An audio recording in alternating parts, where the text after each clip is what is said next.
But particularly in the Middle East, millions of people believe Israeli agents were involved in the attack. And they claim there is a basis for their suspicions. Moments after the planes hit the World Trade Center, eyewitnesses reported seeing a group of young men apparently celebrating. I grabbed my binoculars and I'm trying, to look at the Twin Towers. But what caught my attention, down there, I see this van parked. And I see 3 guys on top of the van. They seemed to be taking a movie. And I could see that they were like happy. They're laughing. They didn't look shocked to me. This part of New Jersey has a large Muslim community. It would turn out that 3 of the 9/11 hijackers had lived there. A major terrorist manhunt began, and just 6 hours after the attack, the van was stopped at a roadblock by patrolman Scott DiCarlo. We were asked to detain the van and the passengers. They were just removed from the vehicle, patted down for safety precaution, and detained. 911 call at 410 Park. I think once the F.B.I. arrived, one of them stated that they were on our side. There's something to that effect. The mood was confusion. As people were driving by, they were screaming all sorts of excerpts. Profanity, things to that effect. Nothing that I'd care to repeat. 3-1 day, they're in service.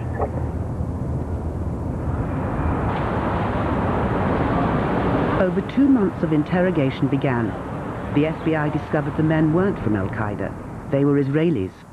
An enduring conspiracy theory began, that they were Israeli field agents who'd uncovered the 9/11 plot in advance.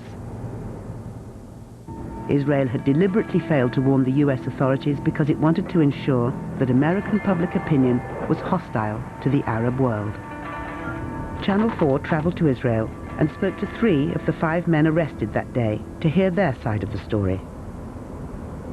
One of the neighbors gave a call to the feds and tell there is a white van with 5 Arab people. As you see, I'm blonde, blue eyes. And he said there is a bomb in a white van. He gave the number, 5 Arab people, and they're on the way to Manhattan to make a suicide. I was the driver.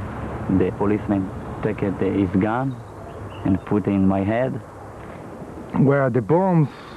Where did you want to do the suicide? And I don't know nothing about what to say. But I told them that I'm just a tourist from Israel, I'm Jewish. And he told me, don't talk, if you talk I'm going to shoot you. People were spitting on us from the street. They are passing with the cars and spit on us.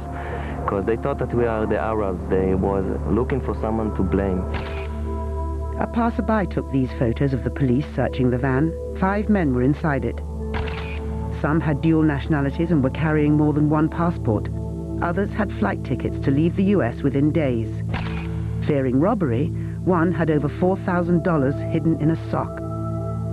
They were ripping things, they took the camera, they were screaming at us all that time. Put your head into the ground or we were gonna shoot you. They told interrogators they were working for Urban Moving, a shipping and storage firm run by an Israeli businessman who often employed Israeli students without work permits. The men say there was an innocent explanation for what was found in the van and their behavior on 9/11. They were, they say, simply on a working holiday. We heard in the news that one of the plane was crashing down the building, and we thought it was an accident at the beginning. So we went up to the roof of Urban Moving, and we saw the building burning. There is a better view from a building in Jersey that is up a hill, a straight line to the World Trade Center. We decided to go up there. It's like 2-3 minutes from the office. Stand over there and take some pictures. Everyone wants pictures like this in his camera. Their boss at Urban Moving, Dominic Suter, was questioned by the FBI, but then disappeared back to Israel. It left lots of unanswered questions and fueled suspicion about the 5 men. Investigators seized the firm's computers, and the investigation took on a new urgency with multiple lie detector tests. They continued to ask, did you No, the terrorists, did you know where they flew from? Did you know what they were supposed to do? The answer all the time is no, I don't know even what you talk about. The FBI wasn't satisfied. Channel 4 has learnt from intelligence sources that some of the men's names were already known to American counterintelligence. Paul Kurtzberg admitted serving in an Israeli army anti-terrorist unit. He refused to take a lie detector test for 10 weeks. I was serving in a special unit in the army, and it's not a big secret or something like that.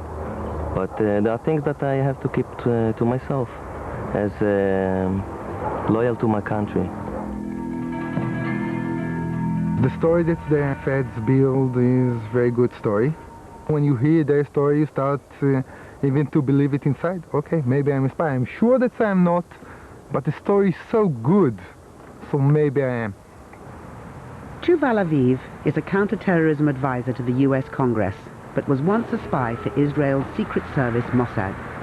He says urban moving was a front company for Israeli intelligence, and that some of its workers were spying illegally in the US.